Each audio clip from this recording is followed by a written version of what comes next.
Diseño de columna. Para diseñar una columna debemos conocer cuáles son los esfuerzos que están siendo aplicados a ese elemento, tales como por ejemplo el esfuerzo axial, el esfuerzo de flexión y también el esfuerzo de corte. ¿Ya? Una vez conociendo esos esfuerzos, pues vamos a poder diseñar una columna, ¿no? Diseño de columna. Se había mencionado que se tiene un esfuerzo de flexión y también axial, ¿no? ¿Y estos a qué nos dan lugar? Pues eso nos va a dar lugar a la flexo-compresión y también vamos a tener esfuerzos de corte y esto va a ser, vamos a tener que diseñar entonces por corte. Bien, entonces una vez que tenemos definido cuáles son los esfuerzos que se están produciendo y por qué o qué diseño y qué diseños debemos hacer, entonces pues pasamos a definir algunos conceptos previos, como por ejemplo cuándo se diseña como una columna y cuándo se diseña como una viga, ¿no? Porque necesariamente se debe revisar. Bien, ustedes van a tener, por ejemplo, una sección de una columna de dimensiones, por ejemplo, B por H, y van a tener un área bruta, ¿correcto? De esa manera. Asimismo, van a tener esa columna en elevación, de esta forma, y esta columna, como ustedes han desarrollado todo el análisis sismorresistente, bueno, van a tener resultados de la carga, por ejemplo, axial, ¿no? Una carga axial que le está llegando al elemento. Y la norma te dice para diferenciar si es que esa carga axial es menor que el 10% multiplicado por la resistencia a la compresión multiplicado por el área bruta, entonces ese elemento va a tener un comportamiento viga. Caso contrario, va a tener un comportamiento tipo columna, ¿no? ¿Y qué pasaría si es que tiene un comportamiento como viga? Pues nada más van a tener que diseñar por flexión y corte, ¿no? Flexión y corte. Pero si es que tiene un comportamiento columna, tienen que diseñar por flexo-compresión y también por corte, ¿ya? Muy bien, eso como conceptos previos, ya que deben manejar eso. Ahora, si ustedes tienen su edificación por aquí, por ejemplo, de varios niveles, ¿no? Supongamos de unos 4 niveles, o bueno, 5 niveles por ahí puede ser, ¿no? Bueno, a manera de ejemplo nomás, supongamos que ahí tienen su edificación y que ustedes tienen por aquí varias columnas, ¿no? Está, ahí está, ¿no? ¿Y qué pasa, por ejemplo, si por aquí tienen un elemento de arriostre, ¿no? Por aquí y por acá también. ¿Cómo diseñan este elemento de aquí? ¿Como una columna o como una viga? Entonces analizan, pues, la carga axial que le está llegando a ese elemento, ¿no? La carga axial que le está llegando a este elemento. Analizan esa carga axial, si es que es menor, pues lo van a diseñar como una viga, si es que es mayor, como una columna, ¿no? Y nada más de esa forma. Ahora, generalmente en las columnas que, bueno, cargan al menos un nivel, ¿no? Siempre van a tener un comportamiento, bueno, generalmente van a tener un comportamiento de columna. ¿Y por qué el último muchas veces pues no llega a un comportamiento de columna? Debido a que no está llevando mucha carga axial, ¿no? Y lo que debería hacerse es diseñar nada más por flexión y corte. Pero de todas maneras, en las partes inferiores pues muy poco, ¿ya? Incluso casi nunca, pues tiene un comportamiento viga. Por lo tanto, eso se podría enfatizar para que ustedes lo puedan ver, ¿no? Entonces, ¿qué más tenemos? Eso es como punto principal. Ya si ustedes determinan, lo pueden determinar cómo van a diseñar ese elemento, ¿no? Ya saben. Ahora, otro tema que deben tener en cuenta para iniciar un diseño es lo siguiente, que existe bueno, ya pasamos al diseño por flexo-compresión, ¿ya? Vamos a poner por aquí diseño por flexo-compresión y deben manejar algunos conceptos básicos, como por ejemplo, vamos a ponerlo ahí, ya está, muy bien, listo. Vamos a tener entonces flexo-compresión.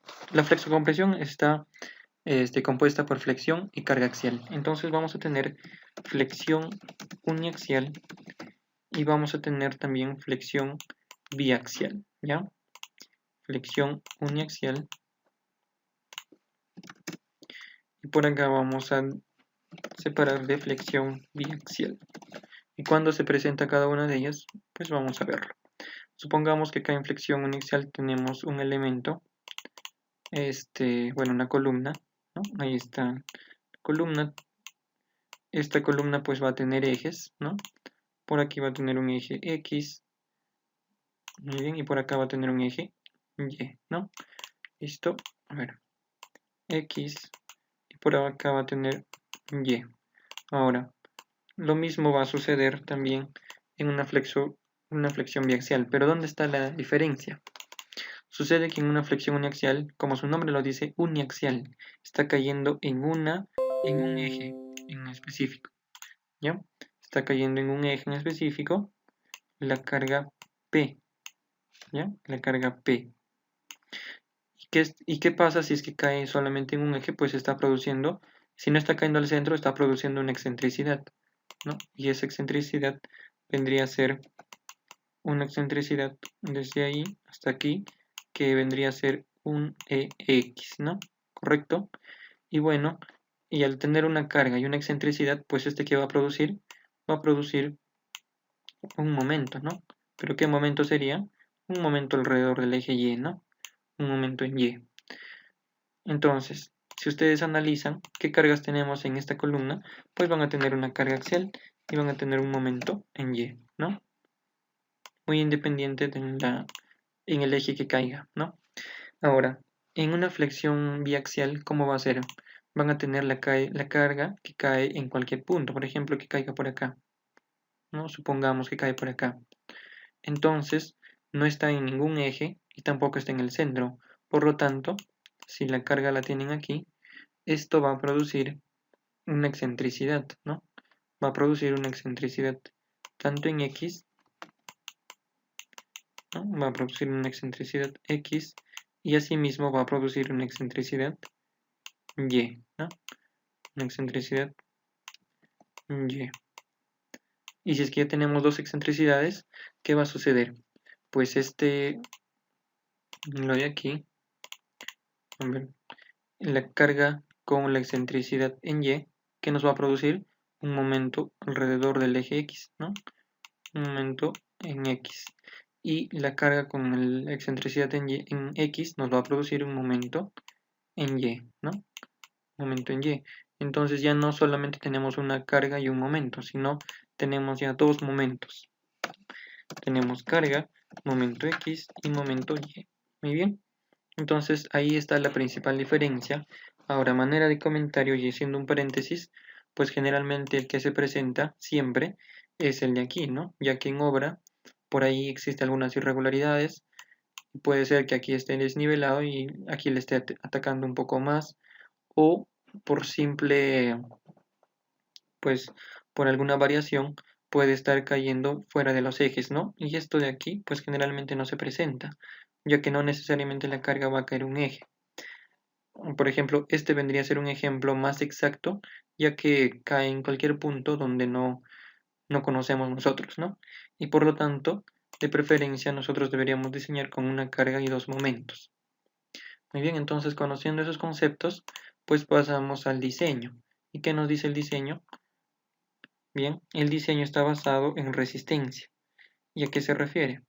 Pues si nosotros ya conocemos en el artículo 9.1, este nos indica que el diseño de los elementos estructurales es un diseño por resistencia, donde la resistencia última, ¿no? La resistencia de diseño tiene que ser mayor a la resistencia requerida o resistencia última, ¿no? Es un diseño basado en resistencia, ¿no? Muy bien, entonces, ya tenemos lo que vendría a ser cómo debemos diseñarlo y por lo tanto debemos interpretar qué es lo que debemos hacer. La resistencia de diseño vendría a ser de la columna en este caso, ¿no? De la columna. ¿Y cómo lo vas a determinar? O bueno, ¿cómo lo vamos a determinar? Mediante un diagrama de interacción, ¿ya? Un diagrama, eso es lo que nos dice la norma, ¿no? Interacción. Muy bien. Mediante un diagrama de interacción, entonces, tú puedes determinar la resistencia de diseño de la columna, ¿ya? De la columna. Muy bien. ¿Cómo determinas la resistencia última? La resistencia última dice que va a obtenerse de las combinaciones. ¿Y cuáles son las combinaciones? Pues las combinaciones están definidas en el artículo 9.2, donde nos indica pues lo siguiente, ¿ya? Que la resistencia requerida debería ser la resistencia mínima por cargas de gravedad, ¿no? Deberíamos simplificarla y también incluyendo el sismo. Bueno, esas combinaciones ya la hemos visto en el diseño de la viga, por lo tanto, nada más lo voy a copiar. Como ya lo conocemos, pues no es necesario mencionarlo nuevamente, ¿no? Debemos crear todas las combinaciones y automáticamente lo diseñamos. Ahora, por otra parte tenemos que nos indica y debemos crear el diagrama de interacción, pero para ello debemos conocer ciertos conceptos previos, ya que vamos a hacer una distribución previa del acero de refuerzo y con eso crearemos el diagrama de interacción. ¿Qué es el diagrama de interacción? El diagrama de interacción pues es un lugar geométrico que agrupa las combinaciones de la carga y el momento que soporta, o bueno, que es la resistencia de cada columna, ¿no? Pero antes de definir un diagrama de interacción a mayor profundidad, debemos conocer algunos conceptos principales, como por ejemplo uno de ellos es la separación, o bueno, primero cuantía mínima, ¿no? Antes de eso, cuantía mínima y cuantía máxima. ¿Y cuáles vendrían a ser eso? Pues la norma 060 también lo define. Nos indica en uno de sus artículos, a ver, aquí está, ¿no? El artículo 10.9.1 nos dice que la cuantía mínima es el 1% y la cuantía máxima el 6%, ¿no? Y además nos dice también si es que tiene una cuantía del 4%, sucede que deberíamos de realizar un detalle viga columna, ¿ya? De recomendación y de preferencia que su cuantía máxima sea un 2%, ¿ya?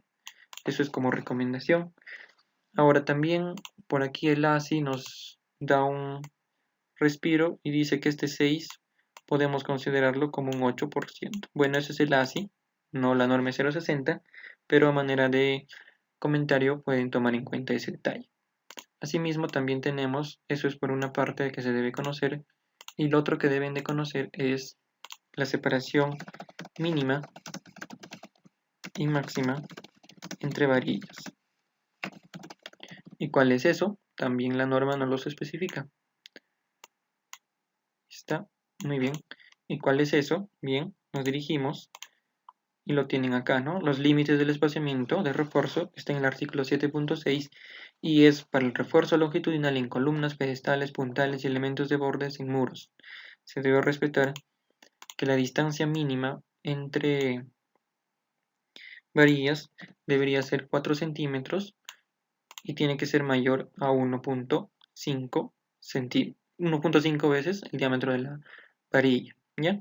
Bueno, esto es de la de 0.60 y también por aquí les voy a indicar incluido lo que es el ACI, ¿no? De la norma del ACI. Bien, entonces lo recorto, está en el artículo 25.2 del ACI 31819, que es el más actualizado, ¿ya? A ver, esto es el ACI 31819 y está en el artículo 25.2, ¿ya? Si quieren lo pueden revisar y encontrarán ese detalle, ese dato, ¿no? Es muy igual a la norma 060, ya que la norma de 060 se despliega del ASI, ¿no? Así que lo único que le agregan pues es 3/4 del diámetro del agregado. También esa es la separación mínima, pero la separación máxima entre varillas también hay un dato. ¿Cuánto debería ser? Como máximo 15 centímetros. ¿Ya? 0.15 metros, ¿no? 15 centímetros. Entonces, ya indicado eso, pues ya se conoce algunos detalles para tomar una distribución de acero en la columna, ¿no? Muy bien. Ahora, también eso es por una parte, ¿no? Entonces, pasamos a definir lo que es diagrama de interacción. El diagrama de interacción es un lugar geométrico, como se mencionaba, que nos va a agrupar valores de carga y momento, ¿ya? Interacción de columnas. ¿Listo? Muy bien, ahí está. Un diagrama de interacción presenta la siguiente geometría. Van a tener por ahí los ejes, ¿ya? Estos ejes, el eje horizontal es la carga nominal, ojo, la carga nominal del elemento, y en Y, o bueno, el eje perpendicular vamos a tener el momento nominal de la columna, ¿ya? ¿Y cómo es la forma de este diagrama? Pues es de la siguiente forma, ¿ya? Van a tener por aquí, es algo así, ¿ya? A ver, vamos a realizarlo nuevamente. Es algo así, ¿no? Y también, pues presenta una caída, ¿ya? Algo así.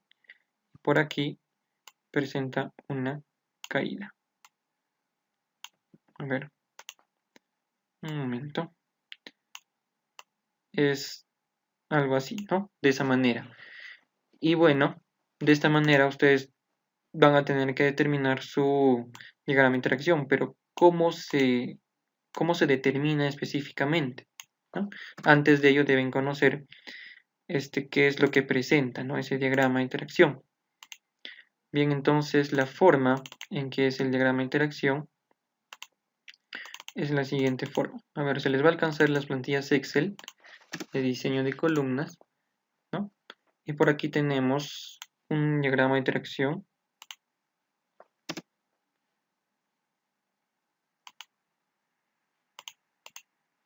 ¿No? Ahí está. Esto se les va a alcanzar. Y bien, por aquí se tiene lo que es el diagrama de interacción, ¿no? Un diagrama de interacción es de la siguiente forma. Ahí está. Vamos a llevar esta imagen.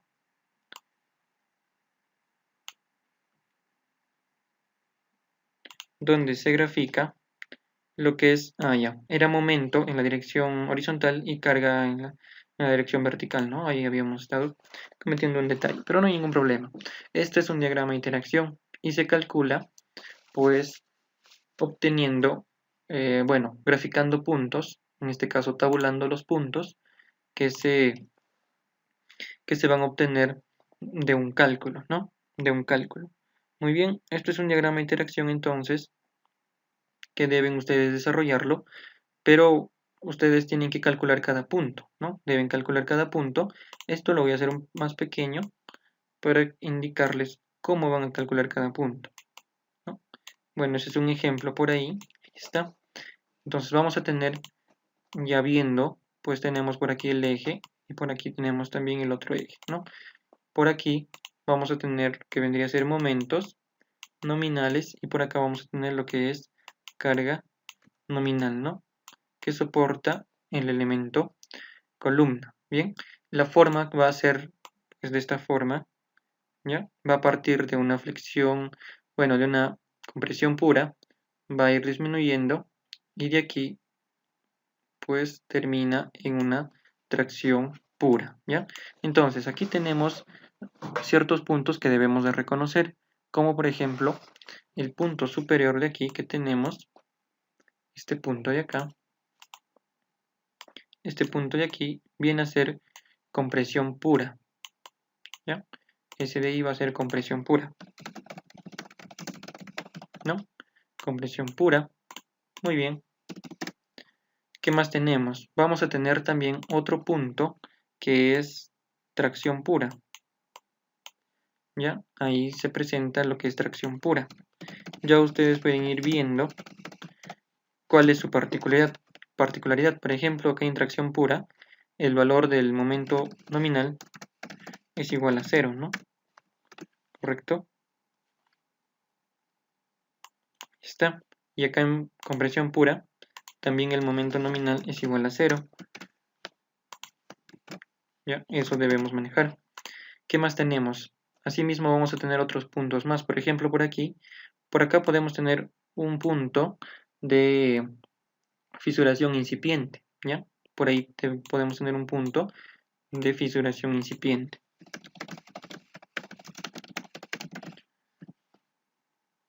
Muy bien, ¿qué más podemos tener? También vamos a tener un punto por aquí que vendría a ser falla balanceada, ¿ya? Donde se produce la falla balanceada. Y por aquí vamos a tener otro punto, donde se va a denominar pues flexión pura, ¿ya? Y aquí es flexión pura. Muy bien, tenemos todos esos puntos. Ahora, esto es un diagrama de interacción, pero bidimensional.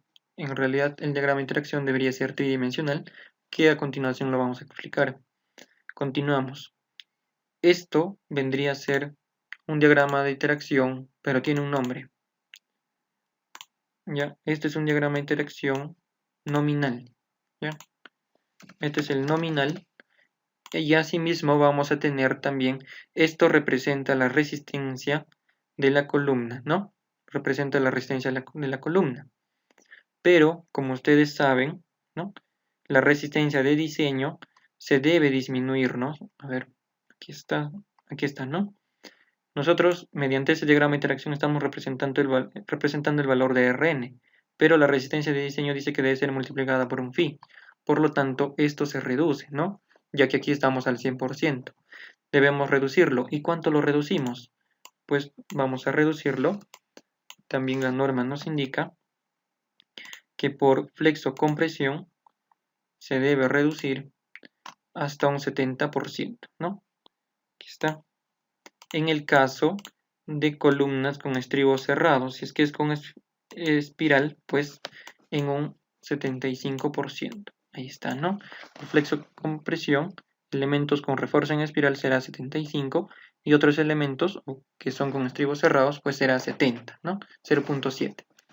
Bien, entonces, si nosotros reducimos, pues vamos a tener algo así, ¿no? Si reducimos 70% todos los puntos, pues vamos a tener algo así, ¿correcto? Algo así, ¿no?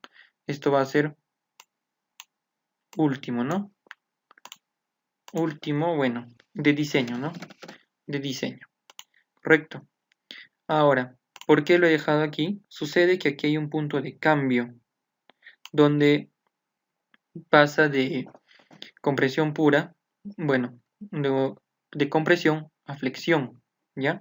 Y ese punto está determinado por un valor, y ese valor es el que se les había mencionado en la parte de acá, ¿no?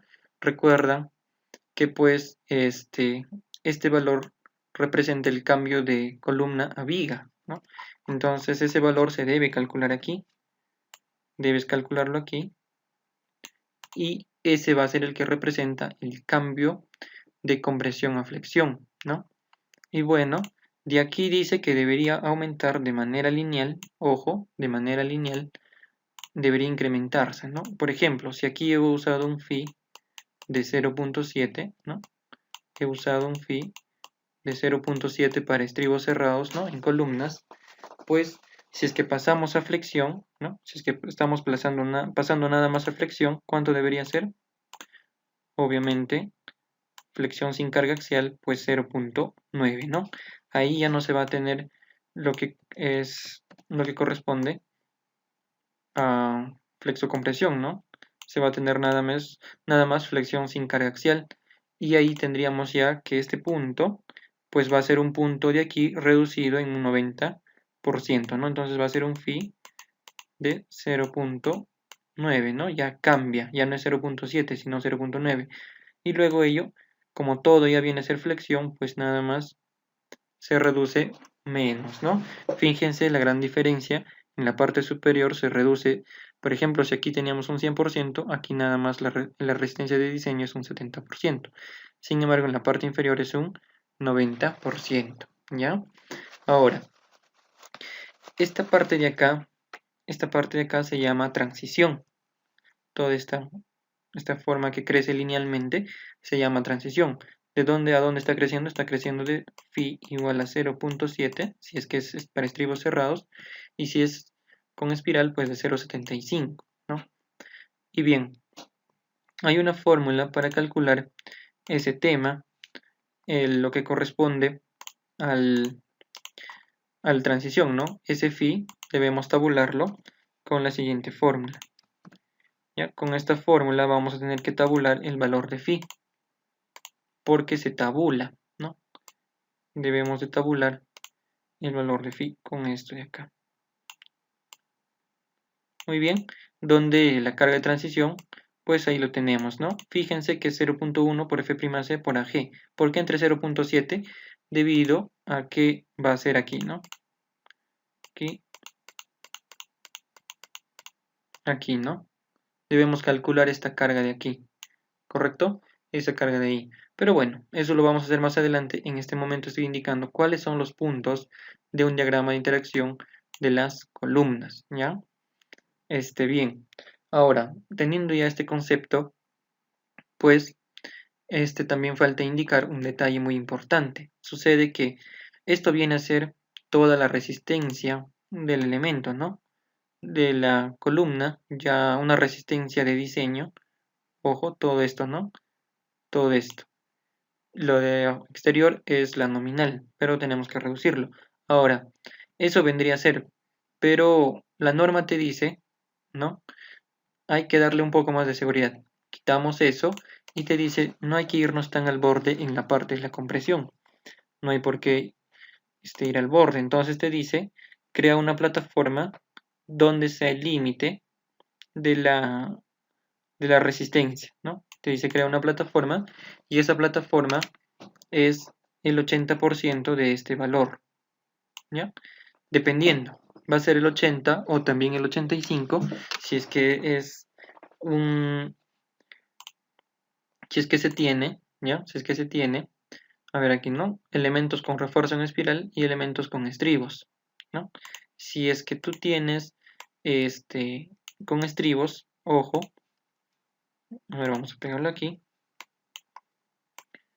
Entonces, si tú tienes con estribos, pues vas a reducirlo en un 80%, ¿no? Aquí te dice, en un 80%. Este valor de aquí es 0.8 del P último, ¿no? Y también esta misma plataforma se crea para lo que es la resistencia nominal, ¿no? Aquí está. Y ahí también sería un 0.8 veces el valor de la carga nominal, ¿no? Y así, ¿no? Y sería 0.85 si es que se tendría un refuerzo en espiral. Ojo, ojo con ese detalle. Muy bien, entonces ya tenemos lo que corresponde al diagrama de interacción. Hay ciertos puntos que son bien prácticos de determinarlos y hay otros que son bien difíciles también. Entonces, vamos a pasar a la teoría antes de realizar un diagrama de interacción y continuar con su explicación, ¿no? Antes de ello, vamos a pasar primero a la parte teórica. Nosotros vamos a tener por aquí una columna, ¿no? Tenemos ahí la columna. Esta columna pues va a tener un estribo, ¿no? Supongamos de esta forma, y va a poseer acero de refuerzo, ¿no? Longitudinal, por ejemplo, acá una varilla, acá otra varilla, aquí otra, por aquí otra, aquí, por acá y ahí, ¿no? Supongamos que tenemos esa distribución. Y bueno, ya tenemos ahí. Bueno, entonces vamos a tener, por ejemplo, por acá nuestro diagrama de deformaciones. ¿Ya? Voy a trazar una línea referencial como se había visto en la parte del diseño de las vigas, ¿no? Tenemos que trazar líneas referenciales, lo que corresponde a los aceros, ¿no? Tenemos por aquí, también tenemos por aquí, ¿no? Ahí está, perfecto. Ahora, esta columna de aquí va a tener dimensiones, ¿no? Por ejemplo, va a tener una base B y va a tener un nodo de longitud, bueno, un peralte H, ¿no? Un peralte H. Muy bien. Ahora, vamos a tener aquí un esfuerzo de deformación que se presenta de la siguiente manera. Va a tener la zona que está en compresión y va a tener una zona que está en tracción, ¿no? ¿Está? Muy bien. Ahí lo tenemos. Esta zona en compresión, pues vamos a tener la deformación máxima del concreto, que vendría a ser 0.003, ¿no? 3 por 1000, correcto.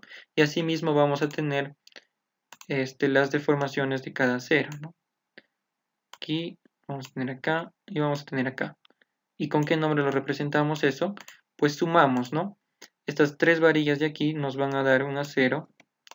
Vamos a poner aquí, estas 3 varillas de ahí nos van a dar un acero 1. ¿Ya? Un acero 1. Bien, también las 2 varillas de aquí nos van a dar un acero 2. Y las varillas de acá nos van a dar un acero 3, ¿no? Un acero 3. Muy bien. Entonces ya tenemos los aceros. Entonces aquí vamos a tener una deformación del acero 1. Vamos a tener acá una deformación del acero 2. Por acá vamos a tener una deformación del acero 3, ¿no? Máximo deformación unitaria. Muy bien, eso vendría a ser el diagrama de deformaciones, ¿no? Diagrama de deformaciones. Muy bien, listo.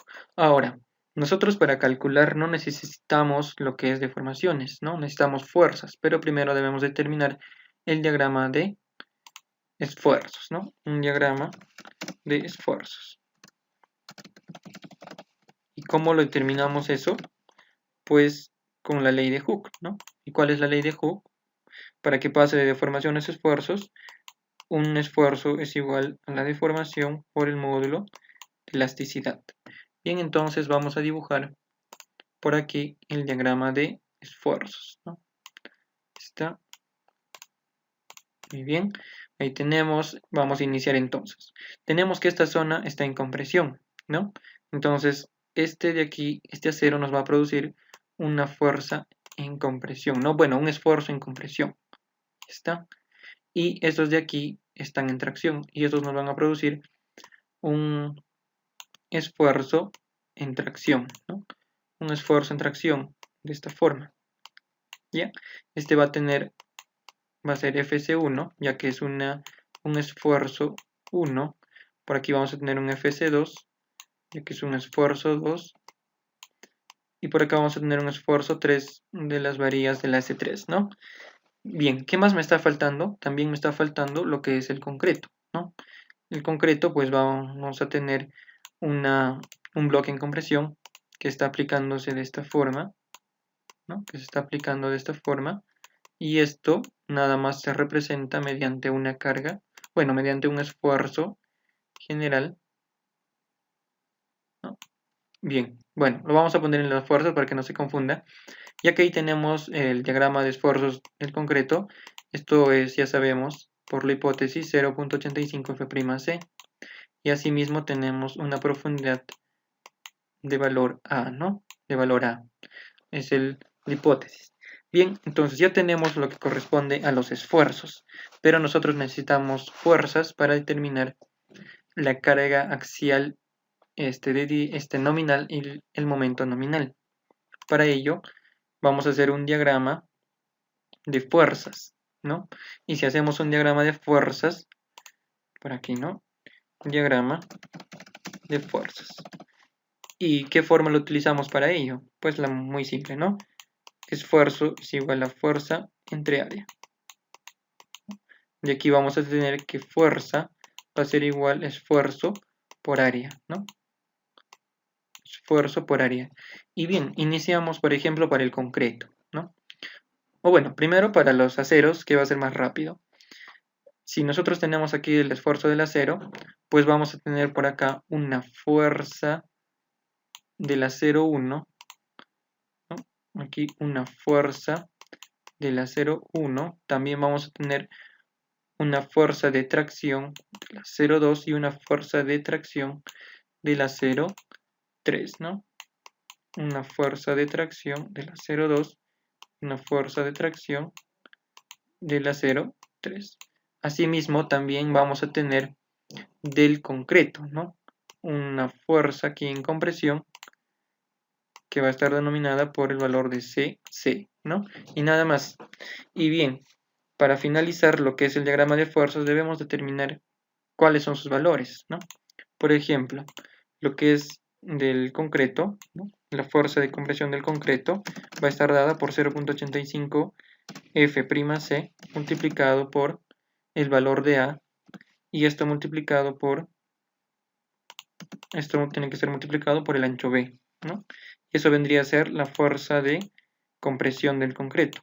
Ahora determinamos la fuerza 1 del acero y esto va a ser igual nada más el área, ¿cuánto es? AS1 multiplicado por el esfuerzo es FS1, ¿no? Nada más. Continuamos con los siguientes. Fs2 y por último Fs3 va a ser igual al área del acero 3 multiplicado por Fs3, ¿no? El esfuerzo del acero. Muy bien, entonces ya tenemos las fuerzas, ya será muy práctico calcular el tema de la carga axial y el momento nominal, ¿no? Muy bien, lo voy a dejar aquí, continuaremos explicando el tema del cálculo, de la carga axial nominal y del momento nominal del elemento, ¿ya? Bueno, muchas gracias.